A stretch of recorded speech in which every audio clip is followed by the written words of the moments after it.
4,600,000.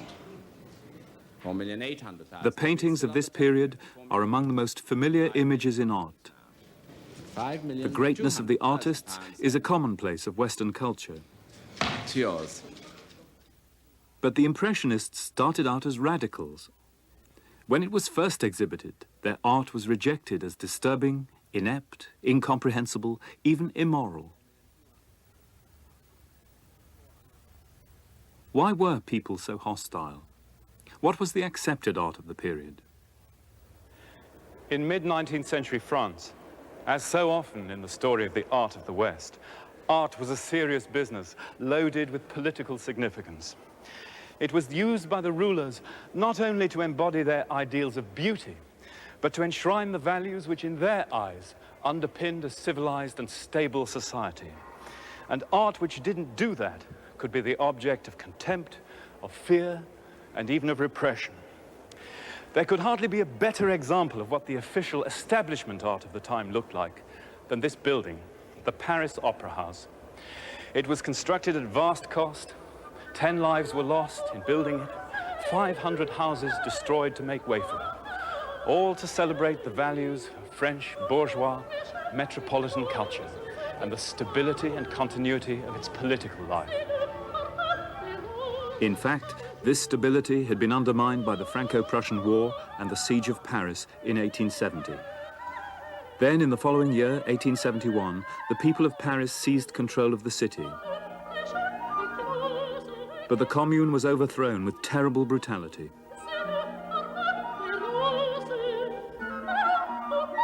Thousands of people were executed, and the center of the city was left partially wrecked.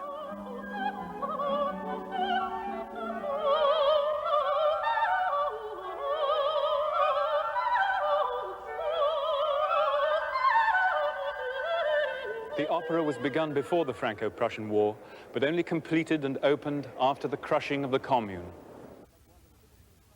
The Parisian art world was dominated by the Salon, a vast state-sponsored exhibition. Here, large-scale religious or historical subjects were preferred, showing dramatic deeds or moralizing themes like Couture's Romans of the Decadence.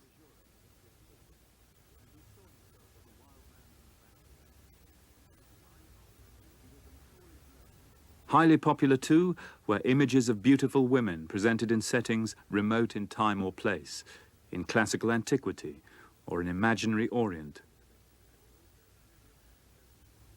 There were also trivial anecdotal pictures of everyday life.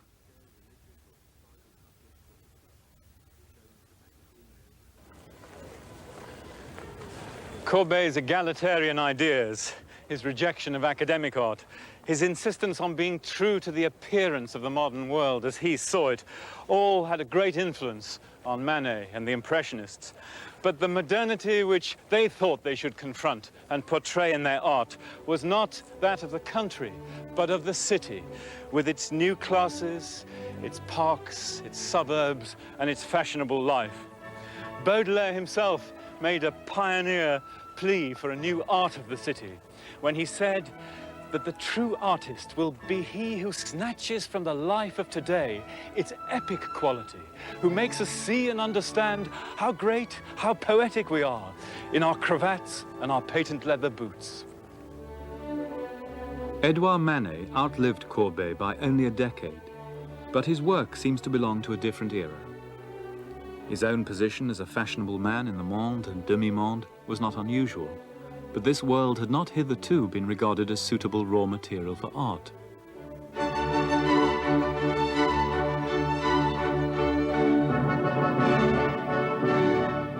In 1862, he painted a fashionable gathering listening to music in the Tuileries Gardens. His technique was harshly criticized by his contemporaries. It was emphatically unlike the manual dexterity of academic training. He was criticized for treating everything alike. Clothes, umbrellas, chairs are given just as much significance as a face.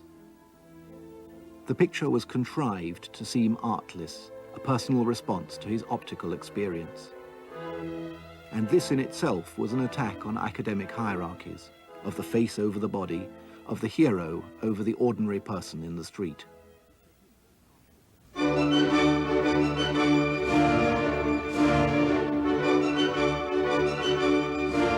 The Industrial Revolution was bringing profound social changes to France. Paris itself was transformed by Baron Haussmann, the prefect of Paris, whose great boulevards were crashing through the old neighborhoods. An elegant, impersonal, modern city was created. New classes emerged and asserted their right to enjoy themselves.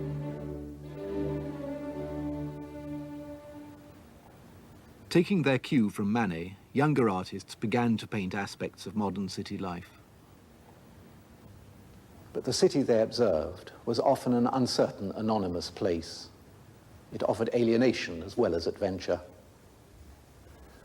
The cafe concerts were places of popular entertainment where people from different classes could mingle and their identities could be masked.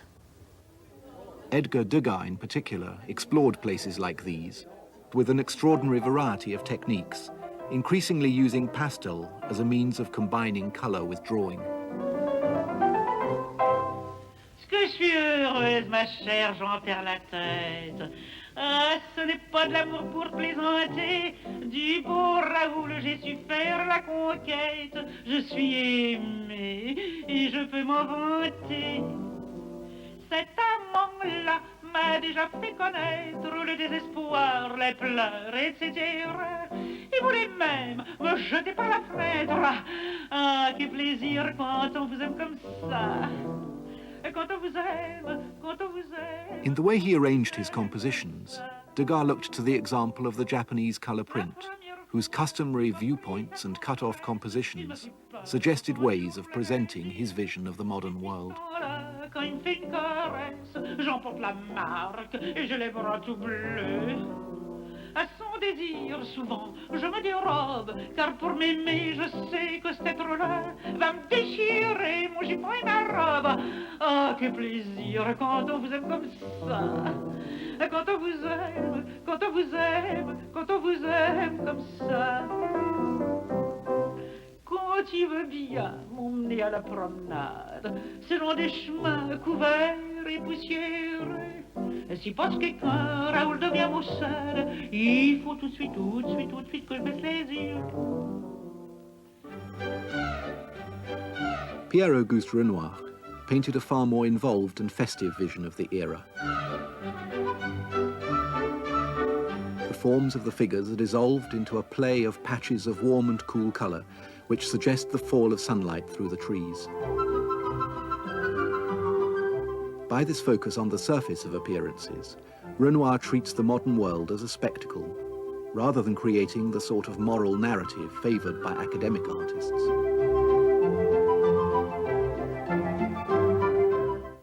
Of this study, Nude in Sunlight, a newspaper critic said, "Would someone kindly explain to Monsieur Renoir that a woman's torso is not a mass of decomposing flesh with the green and purplish blotches that indicate a state of complete putrefaction in a corpse?"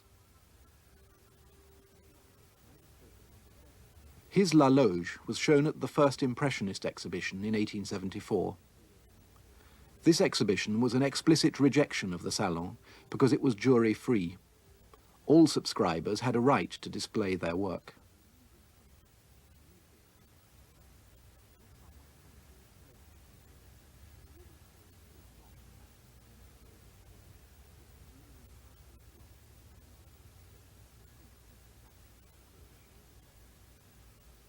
The show was dominated by outdoor scenes, mostly small, informal pictures which the artists painted in the open air in front of their subjects.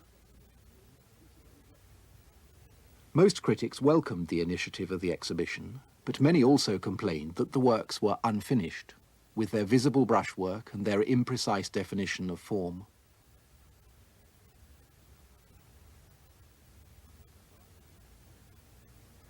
The artists themselves distinguished between their more elaborate and tidily executed canvases and their sketches, rapid notations of subjects or natural effects. One of Claude Monet's sketches, Impression Sunrise, precipitated the naming of the group as Impressionists. The expatriate American James McNeill Whistler was also invited to join the first exhibition, but he preferred to continue showing his work in London, although his very simple, freely brushed nocturnes had much in common with the Impressionists' atmospheric sketches. It was this lack of finish which led the celebrated English critic Ruskin to accuse Whistler of flinging a pot of paint in the face of the public. The Impressionists' interest in open-air painting led them to the landscape on the outskirts of Paris and the expanding villages along the River Seine. Such areas were meeting places of several different worlds. Camille Pissarro made art out of the least prepossessing parts of his surroundings. Even a drab road in Louveciennes, where he lived, could provide the raw material for art. Pissarro generally peopled the streets of Louveciennes with peasant figures, showing it as a country village. But when Renoir painted the same stretch of road, he transformed it into a cheerful pleasure ground with fashionably dressed strollers from the city.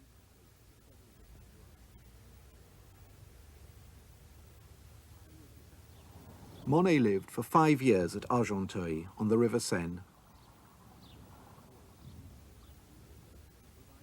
He painted it over and over again in all weathers and all seasons. He was becoming increasingly concerned with the problems of translating fleeting light effects into paint.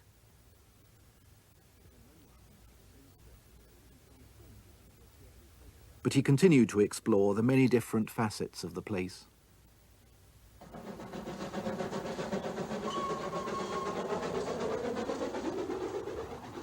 Industry itself, the cause of suburban expansion, was largely ignored or evaded, although the chimneys of a local factory made a discreet appearance. But all these landscapes show his surroundings very much in a process of change, of transformation. And this went right against the conventions of contemporary French landscape painting, which presented the countryside of France as a sort of timeless, historical world.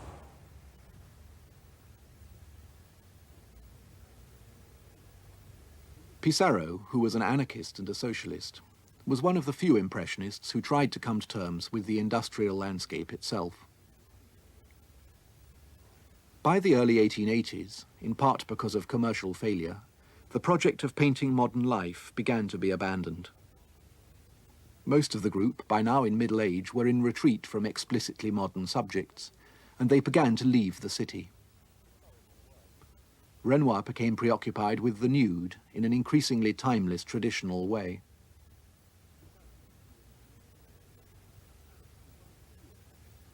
Pissarro began to express his utopian anarchism in paintings of peasant life, adopting the techniques of younger artists who applied their paint in small points of colour. Light became Monet's central preoccupation. He was now less interested in the substance of the objects that he painted than in the ways in which their appearance was modified by the light and atmosphere which played across and around them. And he treated his subjects in long series of paintings showing the same motif in different lights. He said, "The further I go, the better I see that it takes a great deal of work to succeed in rendering what I want to render. Instantaneity. Above all, the envelope, the same light spread over everything, and I'm more than ever disgusted at things that come easily at the first attempt." This rejection of the sketch, together with his pursuit of the most transitory light effects, forced Monet to work up his increasingly elaborate paint surfaces in the studio, away from the natural subject.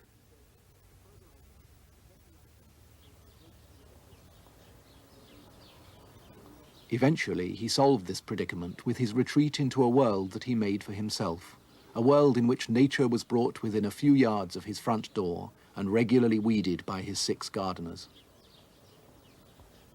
In the 1890s, Monet began to build his water garden at Giverny, and this garden, periodically enlarged, soon became his principal subject.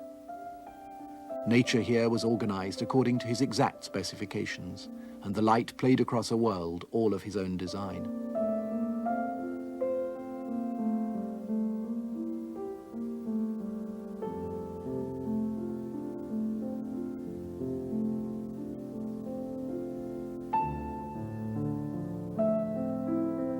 He could work out of doors summer after summer when the weather was right, but also work close by in his studio where his memory would be at its freshest and bring the pictures to the degree of finish he sought. He spent his final decade working on these huge canvases of the lily pond, and they remain an old man's celebration of the world of light and colour.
This is Monet's old studio at Giverny, now the gift shop, restored with lavish donations from foreign sponsors, especially Americans, Rockefeller, Ford, Henry Kissinger, Richard Nixon. And here you can buy the age of the Impressionists in reproduction. It's ironic that having started out as radicals, the Impressionists should end up being the art of the establishment, the most sought after, the most well-known, and the most reproduced art in history. The familiarity of Impressionism deprives us of the disquiet the works provoked when they were first exhibited. The very modernity they tried to paint is now bathed in easy nostalgia. Painting the rituals and pleasures of an expanding middle-class world, the Impressionists hold up a flattering mirror to our own desires and aspirations.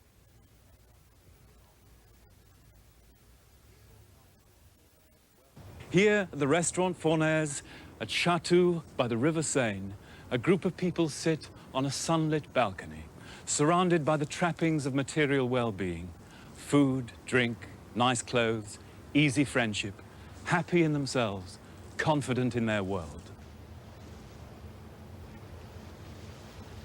But in the 1880s, a number of young, ambitious artists felt that the Impressionist technique had taken them as far as it could, and in their turn, they tried to push beyond that in a whole variety of ways. We call them post-Impressionists, and many have detected in their work a subtle shift in the relationship between painting and the world it portrayed, as if perhaps modern life itself had become a problem for artists.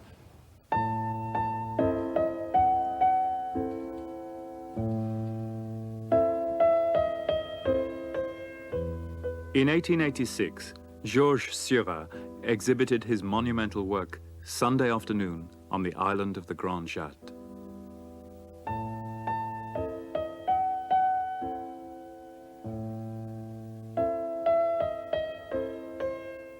This is one of the most influential pictures of the 1880s, and it signals a radical departure from the Renoir. The picture depicts another island on the River Seine, also used by the Parisians for Sunday outings. The same kind of place as the Renoir.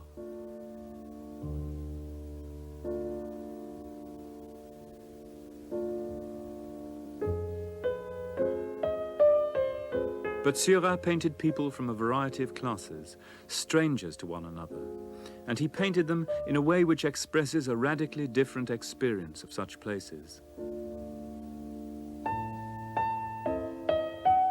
It's hard to identify with the stiff figures. The style distances us.